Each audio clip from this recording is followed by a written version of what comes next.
তোমাদের যদি এই বিয়েতে আপত্তি ছিল সেটা তো তুমি আমাকে আগেই বলতে পারতে, তাহলে আমি এই বিয়েতে রাজি হতাম না।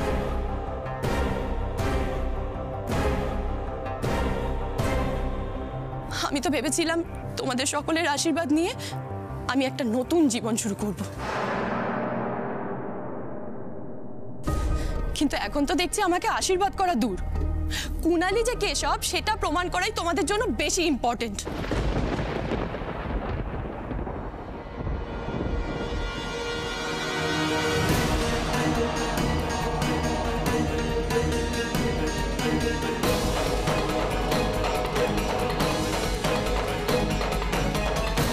কুণালদা তো তোর কলেজ লাইফের বন্ধু দিদি, একই সময় একই রকম দেখতে দুটো ছেলে তোর বন্ধু ছিল।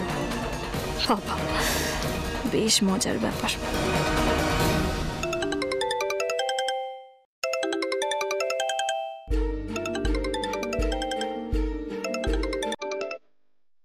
হ্যাঁ হ্যালো, বলুন। আচ্ছা, আপনি চলে এসেছেন? আমি আসছি, এক্ষুনি আসছি।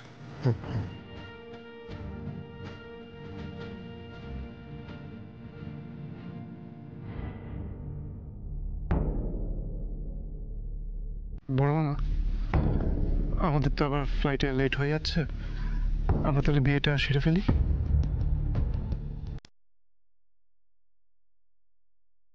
বকুল, এই বকুল, বকুল, তুই আমাকে কতবার কেশবের কথা জিজ্ঞেস করেছিলি, তোর মনে আছে? হ্যাঁ, শোন, তুই এদিকে আয়, শোন। হ্যাঁ বকুল, তুই বিশ্বাস কর মা, এই কেশব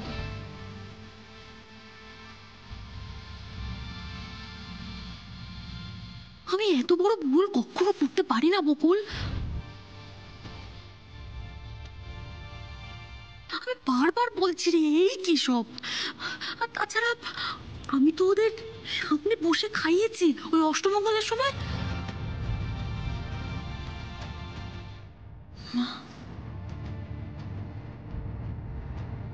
আর ওদের বিয়েটাও তো আমাদের বাড়ি থেকে হয়েছিল। আমি এত বড় ভুল কেমন করে করবো বল দেখি? হ্যাঁ, আর তাছাড়া বকুল, তোর মনে আছে তোকে আমি বলেছিলাম না ওই 6 মাসে টাকা ডবল করে দেবে?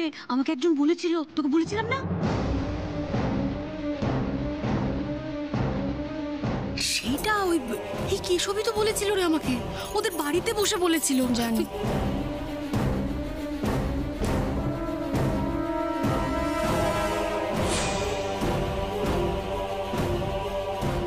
আমি জানি টুম্পা মাসি। জানিস?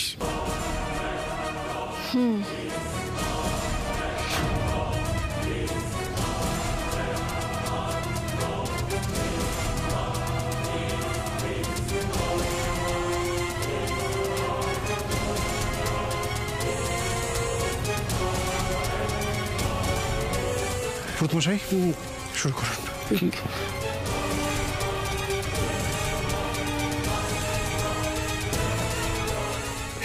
শুরু করুন।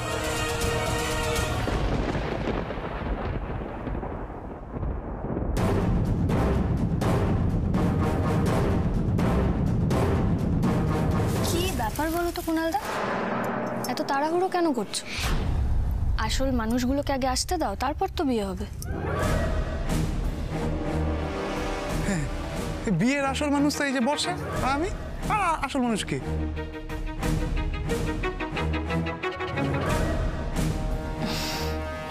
কুণালদা, সামাজিকভাবে বিয়ে করা মানে শুধু দুজন মানুষের মধ্যে বিয়ে হয়, দুটো পরিবারের মধ্যেও মেলবন্ধন ঘটে।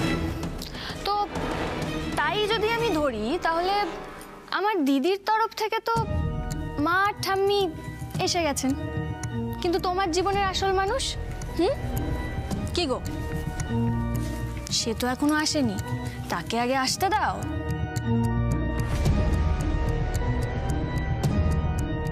আমার জীবনের আসল মানুষ তো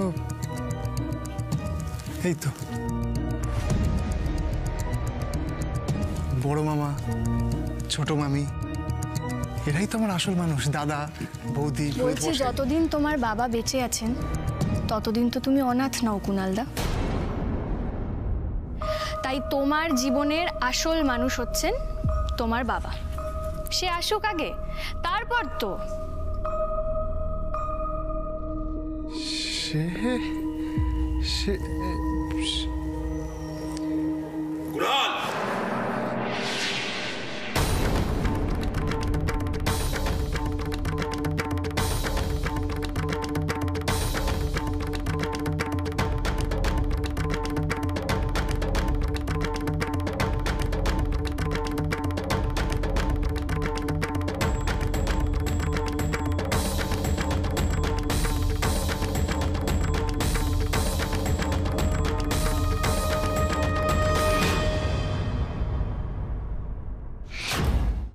সম্ভবত কত বছর পুজোর আগে আমি দিদিকে দেখি একজন ভদ্রলোকের সঙ্গে শপিং করছে। তো আমি ধরে নিলাম ওই ভদ্রলোকই কেশব, মানে দিদির বর। ভদ্রলোক? ও আচ্ছা, রকি আমার ভাগ্নে। বর্ষা আমার ভাগ্নের সাথে শপিং করতে বেরিয়েছিল আর ফিরে এসেছিল একদম বেহেড মাতাল হয়ে।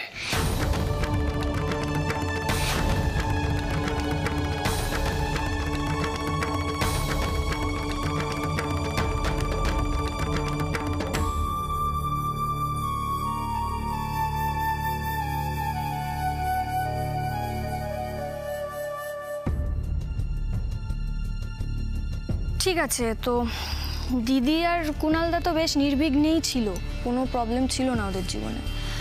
সমস্যাটা তৈরি হয় এই নতুন কোম্পানি খোলা নিয়ে, তাই না? কেদার ইম্পোর্ট অ্যান্ড এক্সপোর্টের ইনভেস্টাররা বুঝে গেল যে কোম্পানিটা অ্যাকচুয়ালি ফ্রড, টাকা ফেরত পাওয়ার কোনো আশাই নেই। তারা এলো আমাদের থানাতে কমপ্লেন করতে। আমি যদিও তাদেরকে বসিরহাট থানায় রেফার করে দিই। আমার তখন বিন্দুমাত্র আইডিয়া ছিল না যে এই কোম্পানিটা আমার দিদির।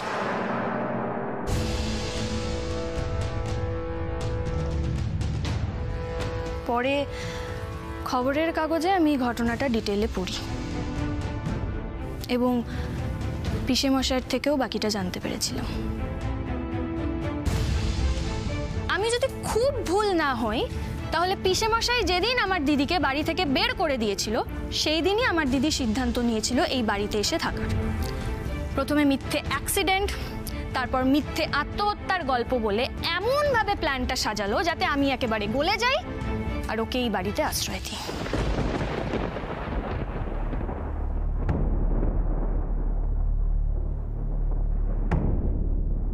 হ্যাঁ, কিন্তু বকুল, আমাকে কয়েকটা কথা বলতো। আচ্ছা, আমি ধরে নিলাম যে বর্ষা ফ্রড, বর্ষা লুকোবার চেষ্টা করেছে, সবটাই মানলাম। কিন্তু এই সবটাই তো ও নিজের বারাসতের বাড়িতে গিয়ে করতে পারতো, সেখানে গিয়ে তো লুকোতে পারতো।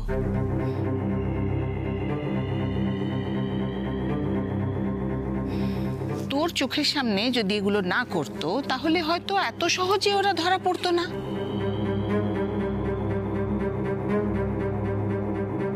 কিন্তু সেইটা না করে আমাদের এই বাড়িতে এখানে এসে থাকার ইচ্ছেটা, এই উদ্দেশ্যটা কি আমি বুঝলাম না তো। আমার ক্ষতি করাই ছিল আমার দিদির একমাত্র উদ্দেশ্য।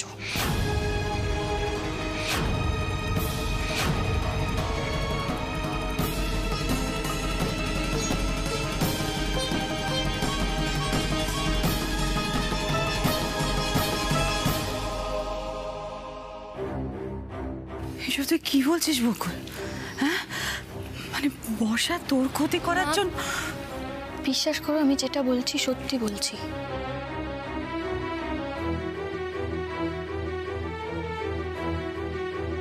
মা, আমিও প্রথমে বিশ্বাস করতে পারিনি যে আমার দিদি আমার ক্ষতি চাইতে পারে। আমি তো কোনোদিনও ভাবতেই পারিনি যে এটা সম্ভব।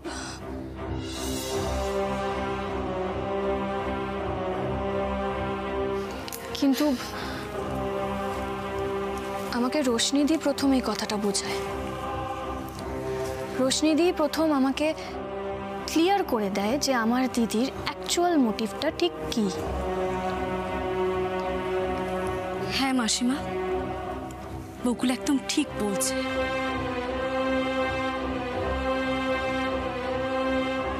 আমি প্রথম বর্ষার ইন্টেনশনটা বুঝতে পেরেছিলাম, কারণ আমি জানতাম বর্ষা বকুলকে কতটা হিংসে করে। একে তো এরকম একটা মেডিকেল ইস্যু, তার উপর শ্বশুরবাড়ি সম্পর্কে এরকম একটা ভয়ঙ্কর গল্প।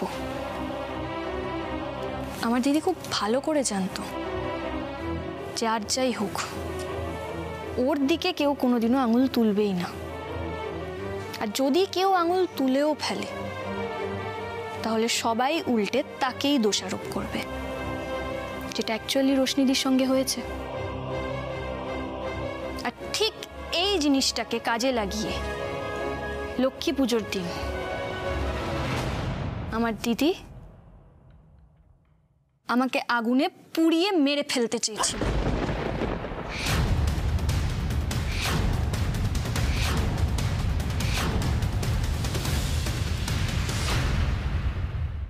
বর্ষার অন্যায়গুলো আমি কিচ্ছু দেখেও দেখিনি। ওর প্রত্যেকটা খারাপ ব্যবহার, ওর অন্যায় আবদার আমি সব ক্ষমা করে দিয়েছি।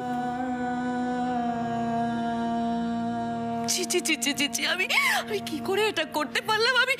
আমি কি করে তোকে ভালোবাসলাম রে? আমি তোর মতো মেয়েকে কি করে সব থেকে বেশি স্নেহ দিলাম? কি করে দিতে পারলাম এটা বলতো? শোন, তুই কি বলছিলি? কি বলছিলি তুই বকুলের ব্যাপারে? হ্যাঁ, কি বলছিলি? যে ও আমাদের ভুল বোঝাচ্ছে, ও তোর বিরুদ্ধে ষড়যন্ত্র করছে না, তোকে সবার সামনে ছোট করতে চায়। ও বকুল, তুই বলতে পারলি বর্ষা? তোর একটু লজ্জা করলো না?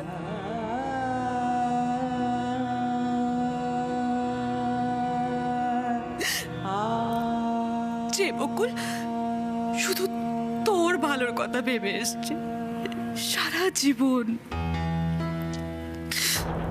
নিজের পড়াশোনা ছেড়ে দিয়েছে যাতে তোর পড়াশোনা ঠিক রাখতে পারে, এমনকি তোর বিয়ের গয়নার শখ সেটা মেটাতেও নিজের কিডনি অব্দি বেচতে গেছিল। তুই সেই বকুলকে বলছিস বর্ষা? টাকা আমার দিকে তোর লজ্জা করলো না? তুই সেই বকুলের নামে বাজে কথা বলছিস?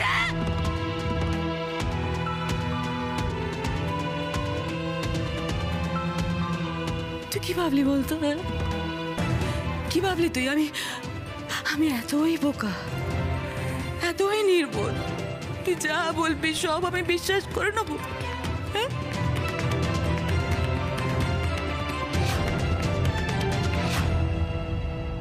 এই তাকাচ্ছিস ওর দিকে? হ্যাঁ, তো সাহস তো কম না? তুই আমার সামনে দাঁড়িয়ে আমার মেয়েকে চোখ রাঙাচ্ছিস? হ্যাঁ, বর্ষা তোর সব অপরাধ আমি ভুলে গেলাম, সব কুকর্ম ভুলে গেলাম, কিন্তু তুই এটা কি করে করতে পারলি? তোর ভালোর কথা ভেবে বকুল আমাদের সবার কথা অমান্য করে তোকে নিজের বাড়িতে এনে আশ্রয় দিল। তুই তাকে পুড়িয়ে মারার কথা ভাবলি?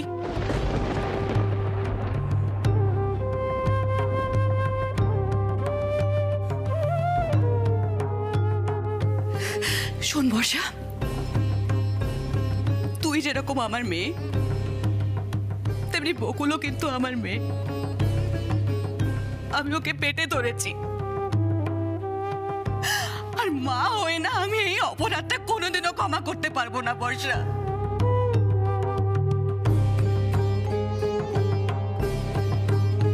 আমার লজ্জা করছে মা, আমি এরকম একটা মেয়ের জন্ম কি করে দিতে পারলাম বলুন তো?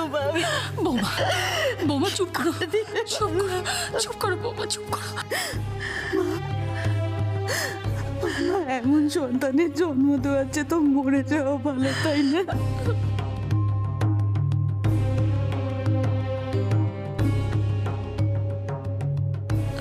বাবা, না বাবা, মা আমি মরবো না, মরবো না, আমি বাঁচবো। আজ থেকে আমি আমার যোগ্য সন্তান বকুল, আমি ওর জন্য বাঁচবো, আমি ওকে দিয়ে বাঁচবো।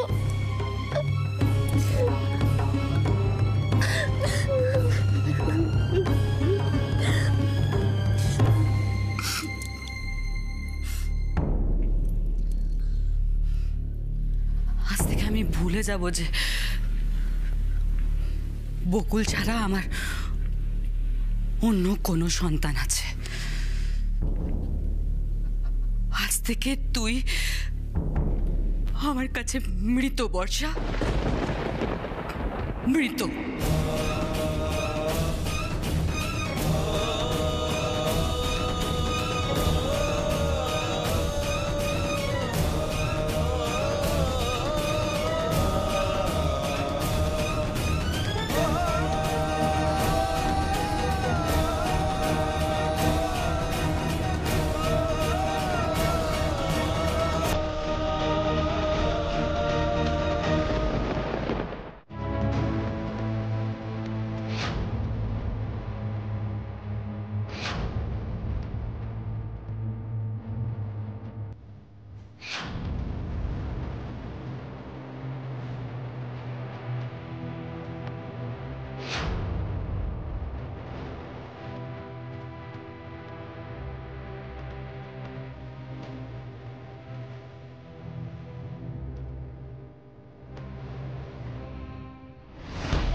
দেখ গর্ধব, দেখ কোন মেয়েকে তুই বিয়ে করে নিয়ে এসেছিলি, দেখ।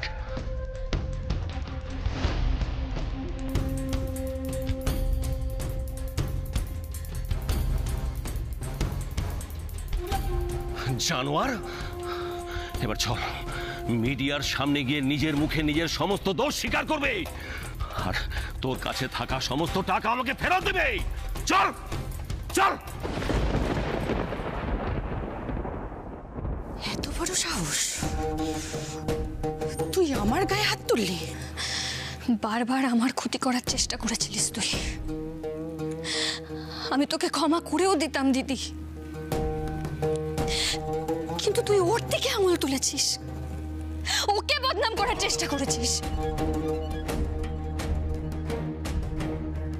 সব সীমা ছাড়িয়ে চলে গেছিস তুই দিদি, তুই চলে যা এই মুহূর্তে, এই বাড়ি ছেড়ে, আমাদের সবার জীবন ছেড়ে তুই বেরিয়ে যা।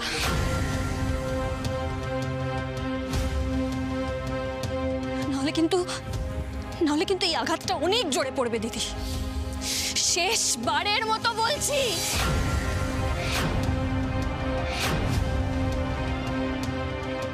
কাজটা কিন্তু ভালো করলি না বকুল, এর জন্য শুধু তোকে, এই গোটা পরিবারকে যে কত বড় মাসুল চোকাতে হবে তুই ভাবতেও পারছিস না।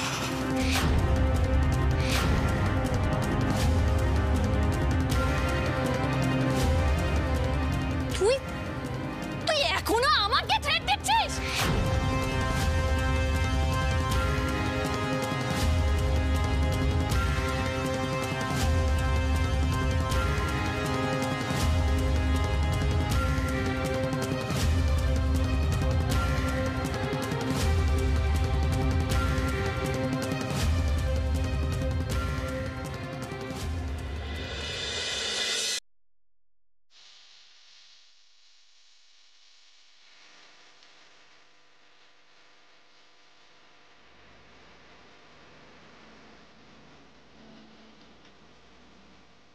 এই, তুমি কোনোদিনও আমাকে ছেড়ে কোথাও যাবে না তো বিতুরা?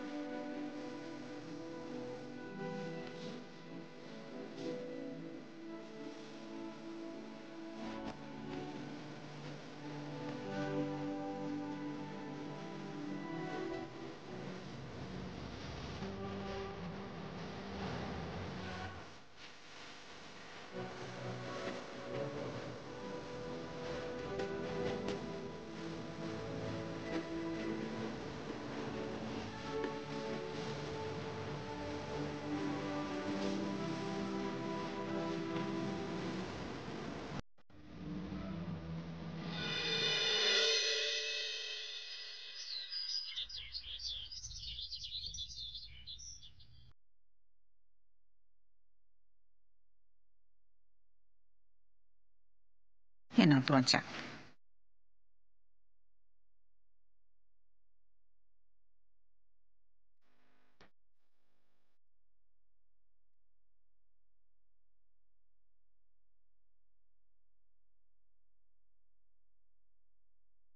বকুল, বকুল এসে। ও মা, এত লক্ষ্মী ছেলে মেয়ে সব, হ্যাঁ একেবারে রেডি হয়ে নেমে এসেছো। আর একটু লক্ষ্মী হতে হবে, ব্রেকফাস্ট অলমোস্ট রেডি,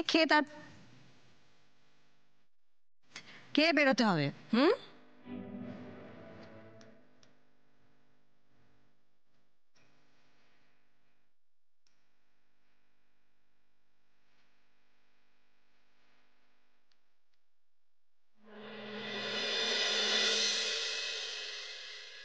ঘুমোয়নি রাতে? সারা রাত চুপ করে বসেছিল, কথাও বলছে না আমার সাথে ভালো করে।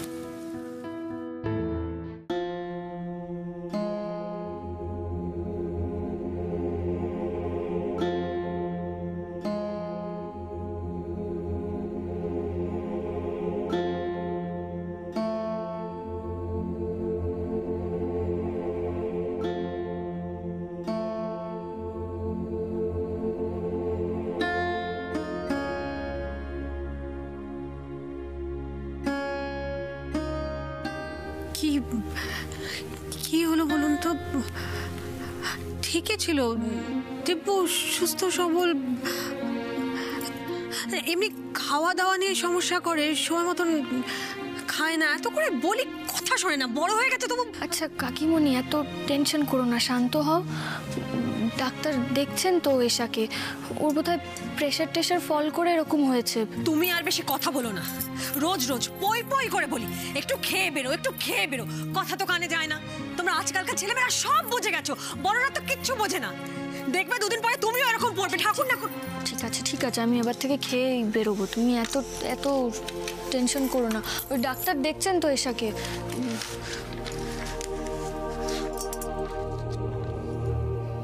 ম্যাডাম ভয়ের কিছু নেই তো? আমাদের এশা সুস্থ হয়ে যাবে তো তাড়াতাড়ি? ওর হাজবেন্ড কোথায়?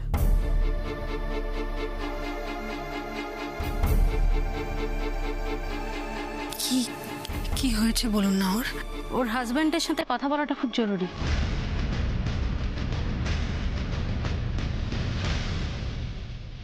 বেশি দিন হয়নি ভাই পুলিশ ফোর্স জয়েন করেছে, কিন্তু এর মধ্যেই বেশ ফেমাস হয়ে গেছে। রজতাবরক্ষিতের কেসটা তো আপনি শুনেছেন, সবার সামনে ওর ছেলেকে এনকাউন্টার করেছে এই কনস্টেবল বকুল রায়। তারপর নীলাদের কেস, তার আগে ওই অনাথ আশ্রমে জমি বাঁচানোর কেস, প্রায় সব কটাতেই বকুল সামনে দাঁড়িয়ে সলভ করেছে। পুলিশ কমিশনার নিজে এসে থানাতে দেখা করে গেছে ওর সাথে। She's and or और क्या भाई?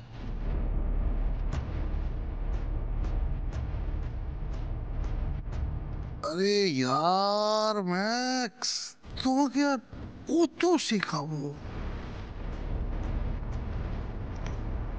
তুমি যা খবর দিলে সেইগুলো তো বাইরের খবর। শত্রুর খবর নিতে গেলে আগে তার ঘরের খবর নিতে হয়। হ্যাঁ হ্যাঁ ভাই, আমি সেসব খবরও নিয়েছি। ঋষি রয় মানে বকুল রায়ের হাজব্যান্ড, বেশিরভাগ সময়ই ওকে বকুলের সঙ্গেই দেখা যায়। ছেলেটা ইন্টেলিজেন্ট আর সাহসী। আগে কোনো বাইরের কোনো কোম্পানিতে কাজ করত, এখন ওই ফ্যামিলি বিজনেসটাই দেখে। ওই হচ্ছে কিন্তু বকুলের সব থেকে বড় উইক পয়েন্ট। আর তাছাড়া বকুলের নিজের বাড়ি আছে বারাসাতে, ওখানে মা আর ঠাকুমা, এছাড়া কেউ নেই। বকুল রায় সম্পর্কে তুমি কোনো ইন্টারেস্টিং ইনফরমেশন দিতে পারছো না ম্যাক্স।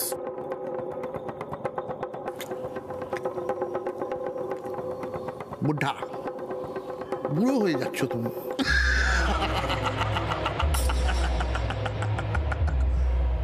শরীরে ফুর্তি আনো, ফুর্তি। অ্যাকশনে নামবো। অ্যাকশন? কি অ্যাকশন বলো? তোমার জন্য জান লড়িয়ে দেবো। কেন ডক্টর? আপনি আপনি আমাদেরও বলতে পারেন, আমি ওর দিদি।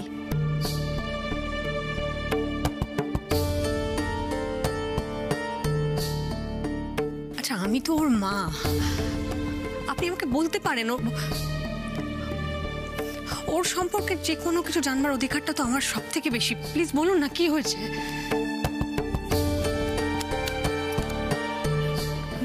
ডাক্তারবাবু কিছু বললেন না, মানে প্রেসক্রিপশন কি?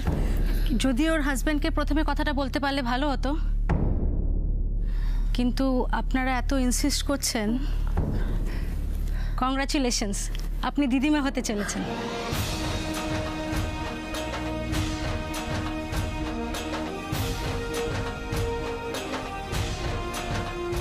কাকিমুনি,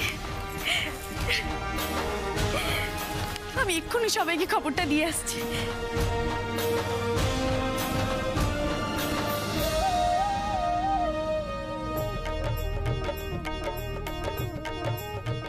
শোন, এরকম একটা খবর তোমায় যদি এক্ষুনি দিতে পারতাম।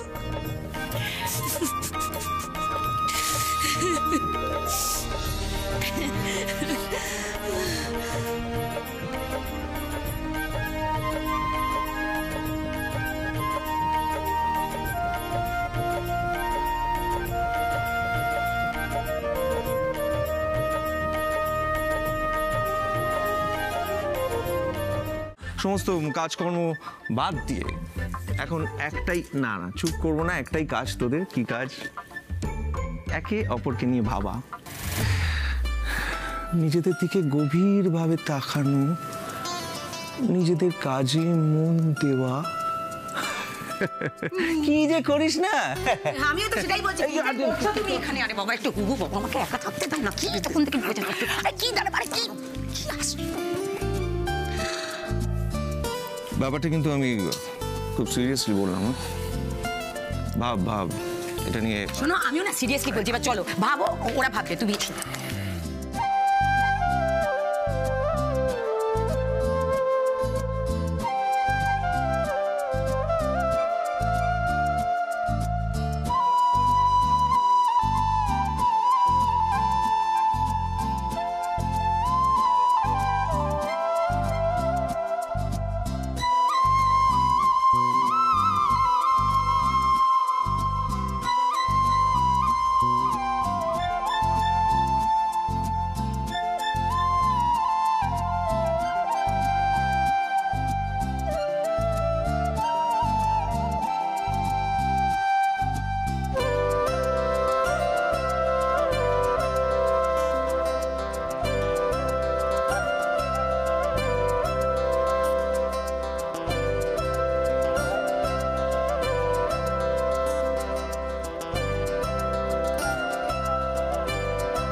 তোদের না আর একটু বেশি রোমান্টিক হতে হবে। বাবা হওয়া is the most beautiful feeling in the world.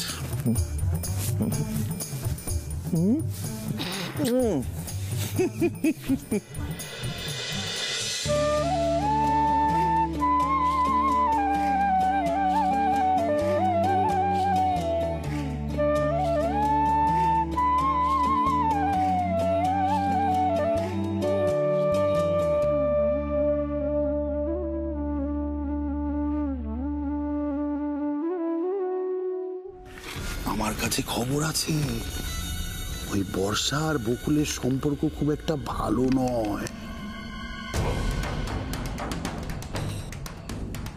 আরে ওই বকুলের শ্বশুর বাড়িতে তো ছিল এতদিন, বর্ষার পর তারপর কি একটা ঝামেলা হলো, ওরা উঠলো গিয়ে নর্থে কোনো একটা ভাড়া বাড়িতে। ওই বর্ষার সঙ্গে আমার একটু দেখা করবার ব্যবস্থা করে ফেলো তো ম্যাক্স। ভাই আপনার সাথে? কিন্তু ওকে ভাই, আমি দেখছি। আমি যত তাড়াতাড়ি সম্ভব বর্ষার সঙ্গে আপনার দেখা করাচ্ছি। আমি দেখছি। Good, very good, impressive. Prasen, আজ তোমার প্রথম দিন বলে তোমার অনেক ভুল কিন্তু আমি ক্ষমা করে দিলাম। একটা গল্প বলি, শোনো।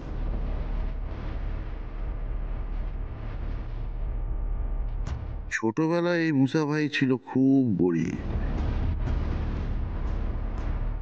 কত বয়স হবে? 10। ললিপপ খেতে খুব ভালোবাসতাম, জানো তো। একটা ললিপপের দাম তখন 1 টাকা 10 পয়সা। কিন্তু 10 পয়সাই আমার কাছে তখন 1 লাখ টাকার সমান ছিল। ললিপপ খাও বলে পকেটে 1 টাকা নিয়ে দোকানে পৌঁছালাম, কিন্তু 10 পয়সার জন্য, মাত্র 10 পয়সার জন্য ওই দোকানদার আমায় ভাগিয়ে দিল।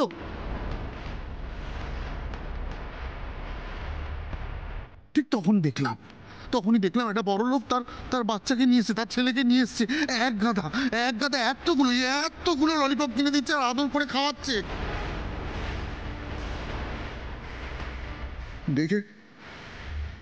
দেখে আমার মাথায় রক্ত চলে গেল। ললিপপ আমায় খেতেই হবে। সেই না দৌড়ে গিয়ে বয়াম ভেঙে ললিপপ চুরি করে পালাচ্ছি, দোকানদার ধরে নিল খপ করে, আমায় মারতে গেল।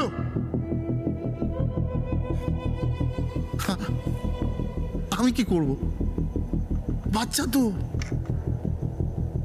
দেখলাম বয়াম ভাঙা একটা কাচের টুকরো পড়ে আছে, ওই কাচের টুকরোটা নিয়ে দিলাম দোকানদারের পেটে ঢুকিয়ে।